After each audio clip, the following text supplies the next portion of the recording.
Hey guys, today in this one take video, we're taking a look at a pretty cool pistol in a caliber I haven't looked at in this manufacturer yet, and that is 45 ACP. And the gun is a Glock 21. As you can see, it is a big hunk of metal and plastic, and today we're going to take a look at it before we get going. Open it up, nothing there, safety check complete, drop the slide. And the first thing you'll notice is that this is not your standard color. This is a flat dark earth style color with a black slide. This is not somebody's custom Cerakote job. This is actually a distributor only version of a Glock 21. For those of you that don't know, when you work with a distributor to get your inventory, and the distributor is big enough, sometimes they can work with manufacturers to produce special editions of their firearms. They can usually sell them for a little bit more, so the manufacturer makes a little bit more. That was the case in this pistol. This is from Lipsey's, which is one of the biggest distributors behind a couple of others that I can name, RSR and Sport South and a few others. But Lipsey's does a lot of FDE stuff. It's kind of like in their color scheme. Their banners are orange or FDE and black. So this is kind of a Lipsey's color scheme. It looks really nice. It breaks up the all black normal look of the firearm and gives it a little bit kind of a classier look, a little bit military-ish look, and it just kind of makes the gun look a little bit smaller, believe it or not, in its appearance. This is a Gen 4 Glock 21, so it does have finger grooves. It also has a removable backstrap. The backstrap that's on here right now is the beaver tail style one. It's designed to help prevent slide bite. So if you have generous size meaty hands, it won't allow it to get your hand up high enough to just easily get slide bite. But if you have super large hands, you will get some slide bite. One of the biggest benefits of a Glock over a 1911 is the sheer capacity of the firearm. There are double stack 1911s, of course, but this is a mainstream manufactured model for Glock, and it's 13+1, so you get a lot of bang for not a lot of buck. It's really cool. This is a single action only pistol. Glocks are typically single action only with no double action or double strike capability. What that means is you pull the trigger, she no do nothing no more. The only way to get it to reset is to have a full magazine and have it cycle a new round, or manually resetting the trigger yourself. Once you do, it's a pretty simple pull. It's probably in the 8-poundish range, 7.5-poundish range. And the reset is a little bit under halfway out. You can see you can go all the way out if you want, if you slap the trigger like I do, or you can follow the wall, which is pretty definite, and then right into the next shot.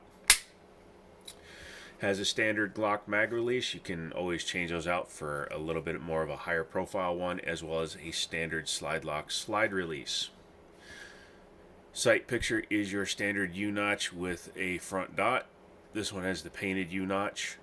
You can always replace these. Glock makes tons of different, or there are a lot of different manufacturers that make a ton of different sights for Glocks. Trijicon night sights are a really good option.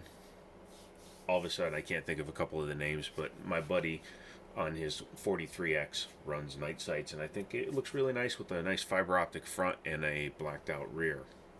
Rear slide serrations only, no front slide serrations, not even on the competition version of this, which, correct me in the comments if I'm wrong, I think is the Glock 35, I think, might be the Glock 36.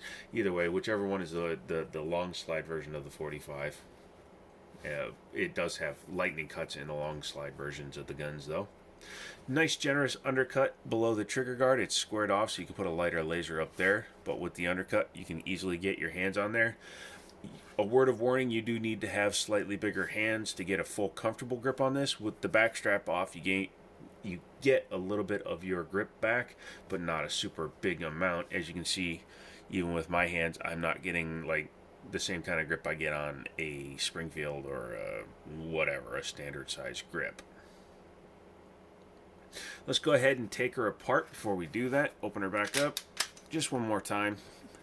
And for those of you that wonder why I'd safety check so much, it's simple, it takes seconds, and it could save a life. Go ahead and drop the slide. Being a striker-fired pistol, it has the unfortunate necessity of pulling the trigger to disassemble it.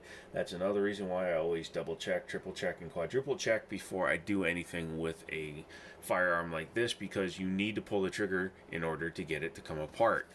Pull your slide back just a touch. As you can see, it doesn't have to come back a ton, and pull down on the two tabs. Release the slide and pull the trigger while pushing forward with your thumb. As you can see, now the frame and the slide are separated. Let's take a look at the frame first. I normally take a look at the slide first, but we're going to take a look at the frame first. Like I said, this is a full-on production unit, so it hasn't been painted like some Cerakoted units.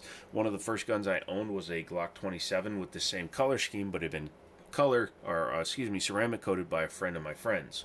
This one obviously is injected into the plastic, so it's this color all the way through. Pardon me.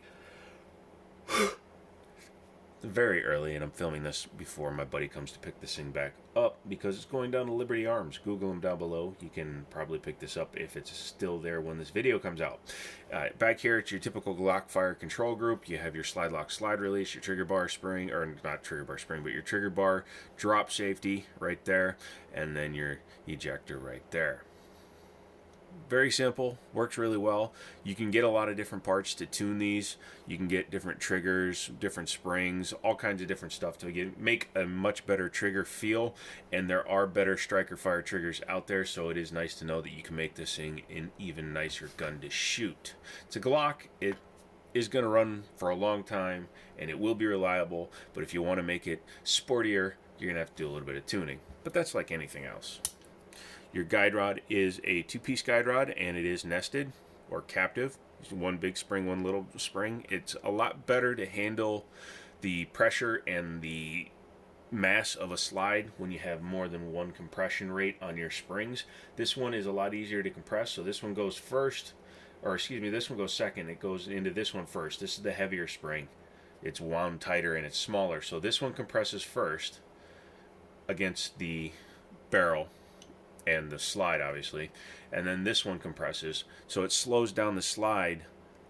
It's fractions of a second. We're not talking like it makes it take an extra second. We're talking fractions of a second, but it does make a big difference when it comes to impulse control, recoil, feel, all that stuff. So it's nice to see that. It's nice that it's metal, because then you don't have to replace it as often, supposedly.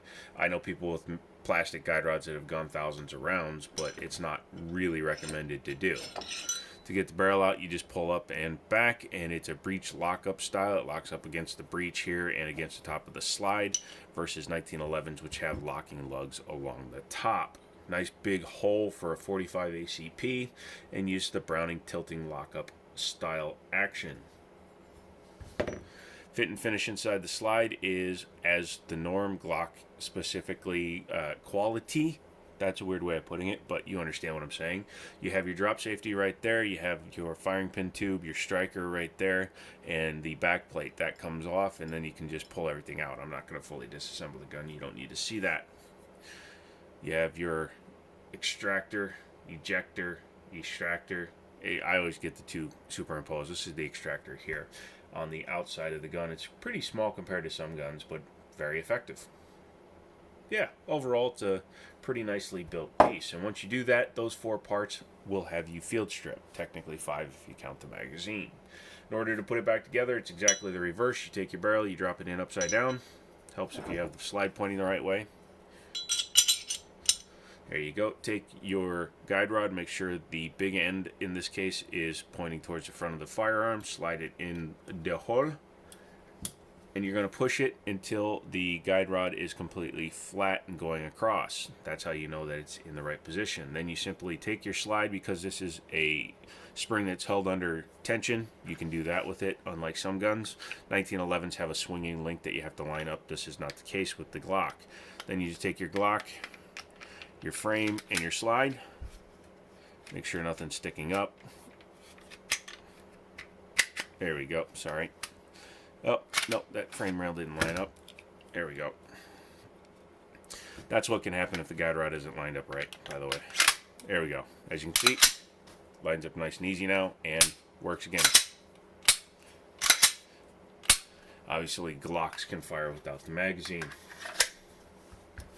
So I guess the question is, What do I think of a Glock 21? I think it's a pretty cool piece. I think it would be a fun gun to have and shoot. In fact, I own this one, except, again, I am selling it. So contact Liberty Arms, see if they still have it. I know they had a couple of interested parties in it, but if they don't wind up buying it, then it will be available for you to check out.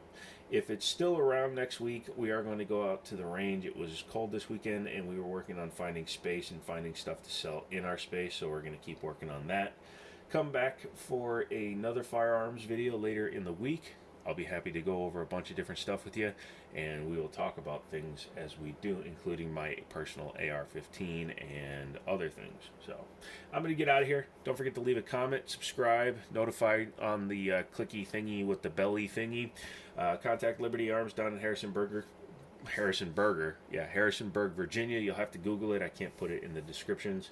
Tell them, hey, look, you're looking for this, you're looking for that, and you can actually get on the list if they don't have it, or you can get it shipped to you if you're out of state and they do have it. So, yay, I'm out of here. And, as always, I'll talk to you later.